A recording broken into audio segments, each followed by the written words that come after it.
Pedirman, Ya, Pak. saya lihat dua kami itu sangat kusut dibandingkan dengan Indra Simajuntak. Saya bilang kita mulai berdoa masing-masing. Indra Simajuntak langsung amin. Kamu belum amin. Kamu yakin nggak dua kamu itu kamu Yakin, diterima? Pak. Yakin ya. Apa yang kamu doakan, Dek? Semoga mata pelajaran pengantar ekonomi dapat saya pahami dengan baik, Pak. Oh, dapat dipahami dengan baik ya. Kamu doakan dosen kamu biar menerangkan jangan galak-galak? Enggak, Pak. Oh enggak ya, Pak. Oke. Berarti kalau galak-galak saya jangan salahkan Tuhan ya. Iya, Pak, ya. Oke lah, oke.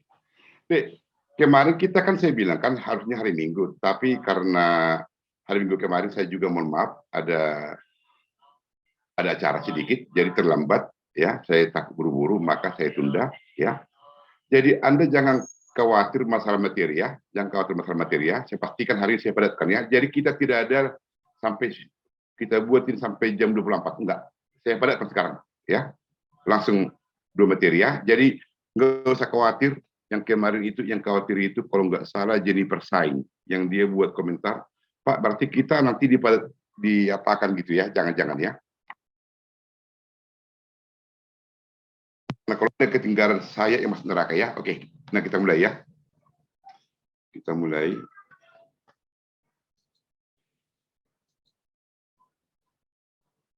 Ada lihat materi deh? Ada, Pak. Ada, Pak. Oke ya. Nah, jadi sebelum saya mulai ini ya, saya mau perhatikan dulu ya. Sebelum saya mulai. Ya, nanti saya terangkan apa ya dengan menggunakan PowerPoint. Sekarang saya terangkan dulu secara apa dulu ya, secara tulisan ya. Biar saya bisa sambil lihat bahasa tubuh Anda. Apakah Anda memahami apa tidak ya. Jadi saya tidak menggunakan PowerPoint dulu biar gampang ya. Jadi dalam teori ekonomi mikro ya, kemarin kita sudah membahas tentang permintaan dan penawaran. Kemudian kita sudah membahas tentang elastisitas permintaan dan elastisitas penawaran. Sekarang kita membahas apa yang disebut dengan teori konsumsi. Ya. Teori konsumsi itu artinya bagaimana Perenita itu memutuskan mengkonsumsi bakso atau mengkonsumsi nasi goreng. Bagaimana Perenita itu memutuskan apakah dia membeli handphone Samsung atau Nokia. Jadi konsumen itu waktu memutuskan mengkonsumsi suatu barang, itu sudah dengan pertimbangan tertentu tanpa Anda sadari selama ini. Yang selama ini Anda membeli bakso, Anda hanya nikmati keenakan bakso. Anda nikmati keenakan nasi goreng, tapi Anda tidak mengetahui landasan teorinya itu. Jadi landasan teori yang pertama, mengapa kita mengkonsumsi makanan? Mengapa kita tidak mengkonsumsi barang yang lain? Dalam teori ekonomi mikro, kita mengkonsumsi barang ataupun jasa karena baik barang ataupun jasa memberikan kepuasan. Ya, itulah alasan mengapa kita tidak makan batu, karena batu itu tidak memberikan kepuasan. Mengapa kita makan nasi goreng? Karena nasi goreng itu memberikan kepuasan. Jadi artinya setiap barang memberikan utility atau kepuasan bagi konsumen. Itu yang pertama.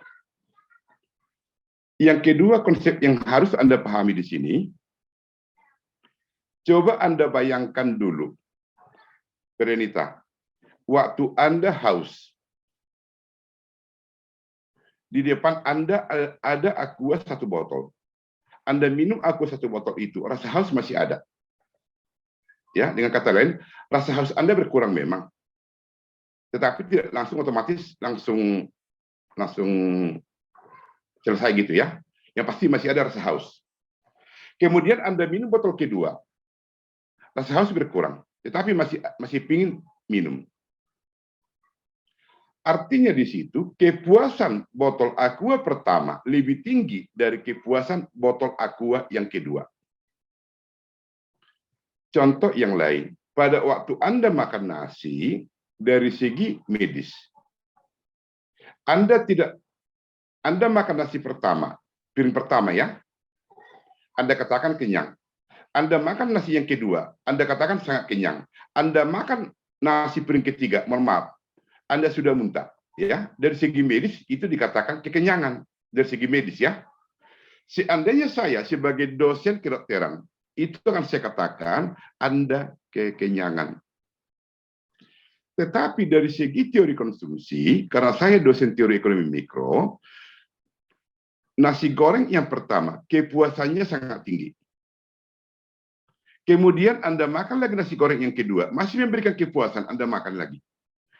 Anda makan lagi nasi goreng yang ketiga, Anda muntah. Dari segi teori mikro, itu dikatakan kepuasan atau utility yang Anda terima sudah negatif. Itulah alasan Anda tidak mengkonsumsi piring yang ketiga. Dari segi medis dikatakan kekenyangan, dari segi teori ekonomi mikro dikatakan utility-nya itu sudah negatif. Itu yang kedua. Yang ketiga, Pak Freddy istrinya berapa, Pak? Satu, Pak. Satu. Masih satu atau satu ya? Oke, satu ya. Oke, sekarang. Pertanyaan saya sekarang gini, Pak Freddy, ya. Masalah dosa urusan masing-masing ya. Saya di sini bukan dosen agama, ya. Masalah dosa urusan masing-masing. Coba kita bayangkan dulu Pak Freddy ini punya istri 16. Dulu di daerah saya di Tanah Batak ada namanya Raja Dame. Istrinya 32. Istrinya 32. Ada itu namanya Raja Dame. Merkasi Hotang. Kebetulan di sini tidak ada Merkasi Hotang ya. Istrinya 32 ya. Kita coba dulu seorang laki-laki punya istri 32. Ya. Mohon maaf. Pak Freddy karena hanya satu istrinya, dia sangat sulit untuk melepas. Sangat sulit untuk melepas. Sangat sulit. Ya. Itulah alasan mengapa saya sama Pak Freddy sangat sayang sama istri, karena hanya satu sangat sulit untuk melepas. Jika dilepas apa nanti istri saya? Nah, artinya di sini ya, seandainya Perenita ini punya handphonenya itu banyak. Semua kita ini akan dikasih satu-satu, pasti. Tetapi karena Perenita punya handphone hanya satu, dia sangat sulit untuk melepas. Jadi, Anda pernah waktu kecil masih ingat Anda main-main. Anda punya makanan yang banyak. Kemudian teman Anda minta. Anda pasti sangat gampang untuk melepas makanan itu karena masih banyak. Tetapi pada waktu sedikit makanan yang Anda pegang itu, Anda sangat sulit melepas. Nah, dari informasi ini ada yang disebut dengan hukum Ohm. Hukum Ohm ini mengatakan, jika semakin banyak barang yang kita miliki, maka kita semakin gampang untuk melepas. Jika semakin sedikit Anda memiliki barang, Anda semakin sulit untuk melepas. Maka, mengapa orang cewek itu sering ditinggal cowok? Karena Anda itu bukan pacar pertama dia. Anda pacar yang ke-50. Maka Anda sangat gampang dilepas. Ya. Apalagi di sini ada yang wanita yang baru pacaran, hati-hati. Pastikan pacarmu itu kamu yang pertama sebagai pacarnya. Ya. Jadi Anda jangan sesali nanti ya, jika pacar Anda melepas Anda jangan salahkan cowok itu, jangan. Memang di teori seperti itu. Semakin banyak barang yang kita miliki, semakin gampang kita untuk melepas. Ya. Jennifer, jadi kalau Jennifer udah punya pacar deh? Enggak, Pak. Belum laku-laku? Enggak mau pacaran, Pak. Oh, itu hanya alasan ya. Yang namanya wanita si usia gini sudah pingin pasti pacaran, tapi yang pasti alasan itu sudah ada sejak dari awal. Oke, Perenita udah punya pacar deh? Udah, Pak, udah punya pacar. Nah, jadi Perenita, kamu harus siap-siap deh, jika suatu saat kamu ditinggalkan pacar kamu jangan nangis. Ya, jangan nangis ya. Nah, karena itu pacar kamu itu laki-laki. Laki-laki itu pembohong. Kemudian yang kedua, Cuma laki-laki itu yang tahu kamu itu pacar yang keberapa. Kamu nggak tahu itu. Tetapi pacar kamu itu kan mengatakan kamu yang pertama. Itu kata laki-laki. Jadi suatu saat kamu, mudah-mudahan jangan, ya mudah-mudahan jangan. Kita doakan ya. Suatu saat kamu diputuskan, kamu jangan nangis. Ingat teori. Oh, ada teori hukum Aun yang mengatakan semakin banyak barang yang kita miliki, semakin gampang kita untuk melepas. Nah, itu yang ketiga. Yang keempat, Perenita lebih kurus dari saya. Ya. Nah, boleh jadi Perenita itu 30 kilo, saya 31 kilo. Yang pasti Perenita lebih kurus dari saya. Kita nggak tahu angkanya berapa. Ya. Nah, kemudian Perenita 50 kilo. Saya 100 kilo. Berat dosen kami 2 kali lipat dari berat Perenita. Siapapun ditanya pasti tahu. Ya, jika berat dosen mata kuliah pengantar mikro itu 2 kali lipat dari berat Perenita, jika Perenita 50 kilo, maka dosennya pasti 100 ton. 100 kilo, Pak. Kilo, Pak. 100 kilo. Nah, sekarang. Tetapi jika saya katakan berat dosen pengantar ekonomi mikro 2 kali berat Perenita. Sampai di situ, tidak ada informasi yang lain. Semua Anda bingung kan? Ya bingung kan? Nah, pada waktu angka diinformasikan, angka 50 kilo dan 50 kilo ya, itu angka diinformasikan kan? Nah, itu yang pertama. Yang kedua, angka tidak diinformasikan. Demikian juga dalam teori konsumsi, ada yang disebut dengan pendekatan ordinal. Ada pendekatan kardinal. Pendekatan ordinal, kepuasan itu tidak dapat dibuat dalam cinta tambunan. Kamera, cinta tambunan. Cinta tambunan kamera. Valentino, tolong dia apakah dikeluarkan Valentino. Siap, Pak. Oke. Udah, jangan. Udah nongol. Pokoknya Valentino. Ya, Pak. Karena si cinta tamburan ini kebanyakan tingkah ini, pada waktu kamera dia tidak ada nongol, langsung apa ya? Langsung dikeluarkan ya. Oke, Pak. Jadi tanpa informasi, karena ini sangat banyak tingkah ini, kebanyakan gaya ini, ya. Pada waktu kamera dia tidak nongol, langsung apakan? Iya, Pak. Ya, kalau yang lain masih ada pengampunan. Langsung keluarkan kalau nggak ada gambar. Ya, bagus. Oke. Nah, sampai mana tadi, Dek? Jadi lupa nih, gara-gara si cinta tambunan ini.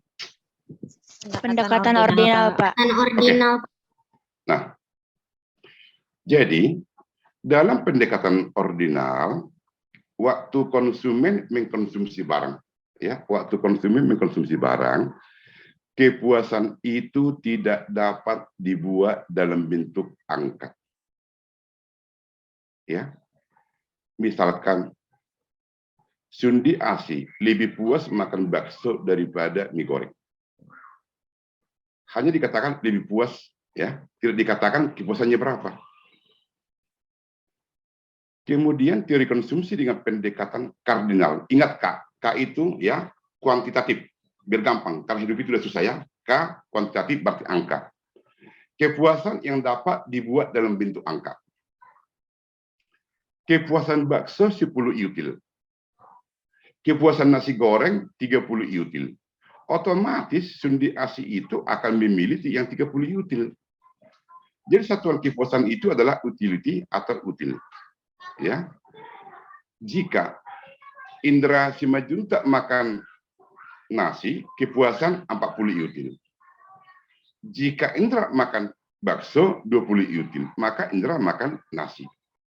Nah, itulah sekilas untuk teori konsumsi. Maka dengan demikian perhatikan semua ini, ya.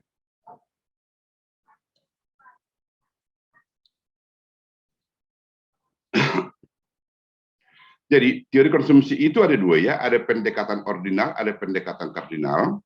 Kita sekarang pendekatan ordinal. Pendekatan ordinal ini kita akan bisa memahami nanti ya. Pertama, apa itu kurva indifferens, apa itu budget line. Dengan memahami kurva indiferen dan budget lain, maka disitulah nanti ketahuan mengapa Lisa Hertina makan bakso, mengapa Prenita makan soto ayam, mengapa Dehuta Hayan makan nasi goreng. Pada waktu Anda sudah memahami apa itu kurva indiferen dan budget lain, ya, karena persinggungan antara kurva indiferen sama budget lain itu akan menunjukkan kepuasan maksimum. Sampai di sini ada pertanyaan? Tidak, Tidak, Pak. Belum ada, Tidak, Pak. Pak. Iya, oke. Nah, sekarang. Jadi, mengapa orang makan nasi dan tidak makan batu? Karena menurut teori utility, karena makanan itu memberikan kepuasan, sementara batu tidak memberikan kepuasan. Itulah alasan, ya. Itulah alasan mengapa kita tidak makan batu, tetapi makan nasi, karena batu itu tidak memberikan kepuasan.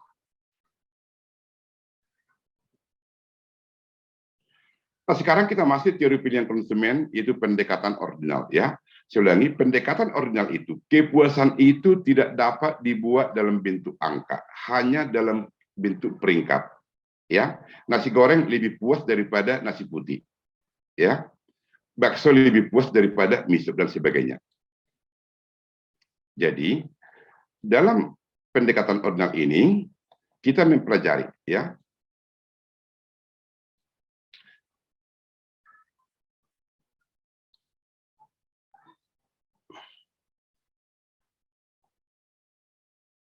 bagaimana garis anggaran melambangkan pilihan yang dapat diperoleh konsumen, ya. Apa garis anggaran ini tempat jelas nanti setelahnya, mempelajari bagaimana kurva indiferen dapat digunakan untuk merefleksikan preferensi konsumen. Apa kurva indiferen, apa itu preferensi nanti terangkan, kemudian menganalisis perhitungan titik optimal bagi konsumen, kemudian memahami reaksi konsumen terhadap perubahan harga, menelusuri dampak dari perubahan harga, kemudian satuan kepuasan adalah utility. Nah, inilah yang perlu konsep yang Anda pahami dalam pendekatan ordinal.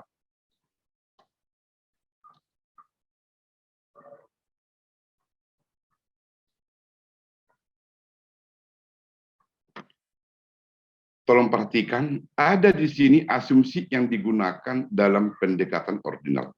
Yang pertama, kepuasan yang diterima konsumen dalam mengkonsumsi barang tidak dapat dibuat dalam bentuk angka.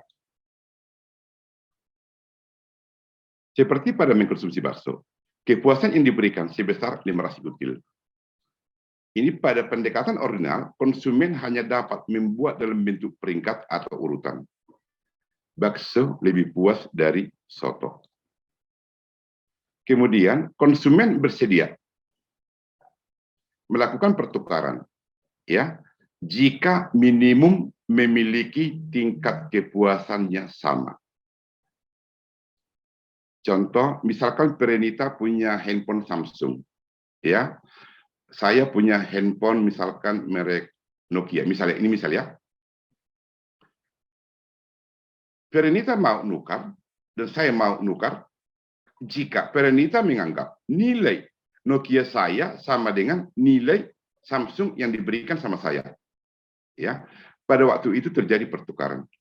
Itulah alasan pada waktu Anda waktu Anda ke warung, Anda membeli Indomie. Anda tanya warung, Bu, Indomie berapa? 5.000. Kemudian Anda tawar 4.000. Penjual tidak mau. Itu artinya, ya, kepuasan yang Anda terima dari Indomie itu jauh lebih kecil daripada harga yang ditawarkan. Saya ulang, ya. Pada waktu Anda ke warung, Anda membeli suatu barang, misalkan Indomie, harga 5.000. Kemudian Anda tawar menjadi 4.000. Penjual tidak ngasih. Mengapa Anda tawar 4.000? Ya, dari teori ekonomi makro ini dikatakan penghematan, ya. Tapi dari teori konsumsi konsumen, Anda beranggapan Indomie itu kepuasan yang Anda terima itu setara dengan 4.000. Jika Anda beranggapan kepuasan Indomie itu setara 5.000, Anda tidak tawar. Nah, itu alasan mengapa ibu-ibu paling sering menawar, ya, itu bukan karena menghemat, bukan karena menghemat dari segi teori konsumsi. Karena ini mohon maaf dengan sangat. Karena yang masak itu kan ibu kan, ibu-ibu. Jadi pada waktu memasak ibu-ibu itu kan mencicipi rasa makanan itu udah enak atau belum. Jadi ibu-ibu atau istri yang tahu betul kepuasan dari makanan yang dimasak.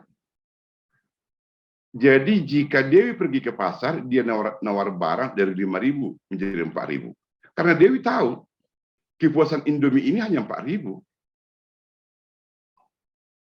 Tetapi jika Dewi beranggapan Indomie itu memberikan kepuasan 5.000, maka Dewi tidak menawar. Ya, jadi mulai detik ini ingat, pada waktu Anda menawar barang, Anda beranggapan, ya, kepuasan yang Anda terima dari mengkonsumsi barang itu setara dengan harga yang Anda tawar. Ya, oke. Nah, itu pengertian di sini. Jadi pertukaran tidak terjadi jika kedua barang tersebut tidak memberikan kepuasan yang sama. Kekuatan suatu barang digantikan dengan barang lain disebut dengan daya substitusi marginal, rate of substitution, atau disingkat dengan MRS. Ya, kekuatan suatu barang menggantikan barang lain disebut dengan daya substitusi marginal, rate of substitution, atau MRS. Artinya gini.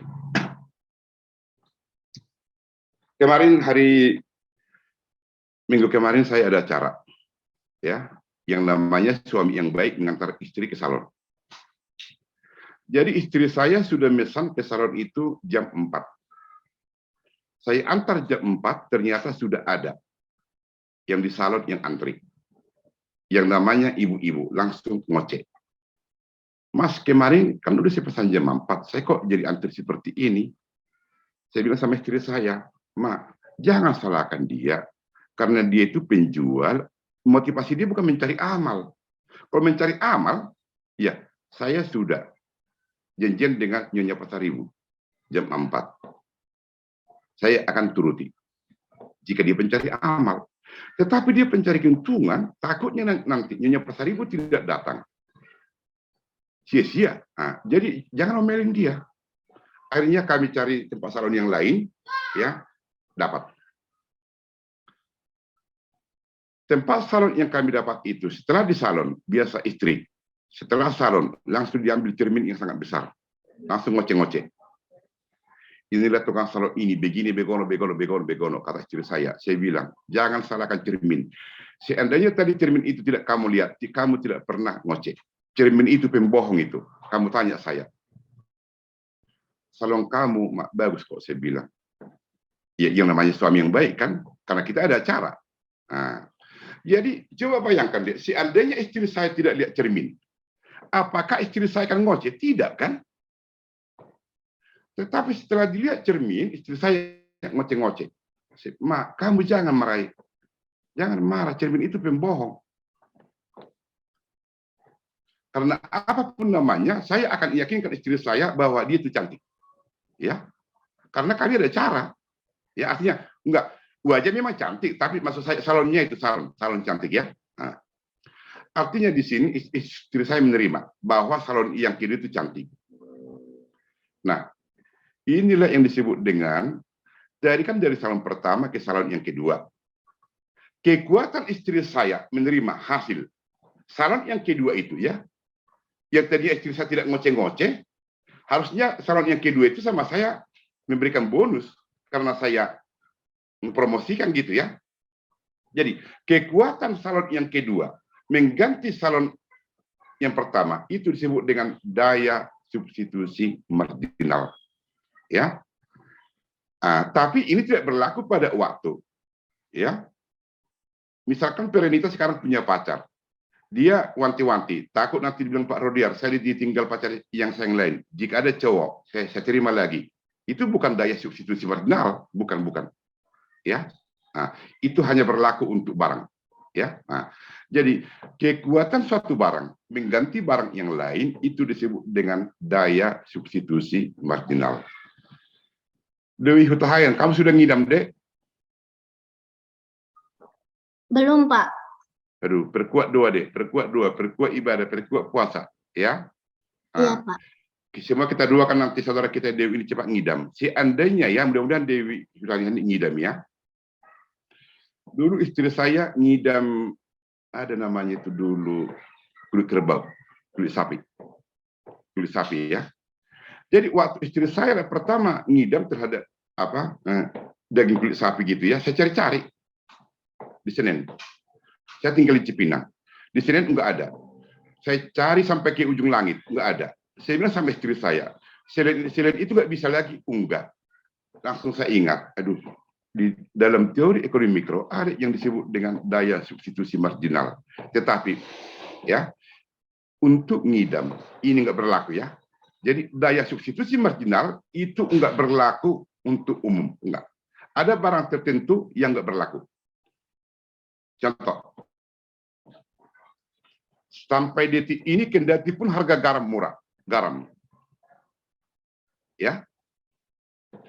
Kendati pun harga garam murah, fungsi garam itu tidak dapat digantikan dengan yang lain.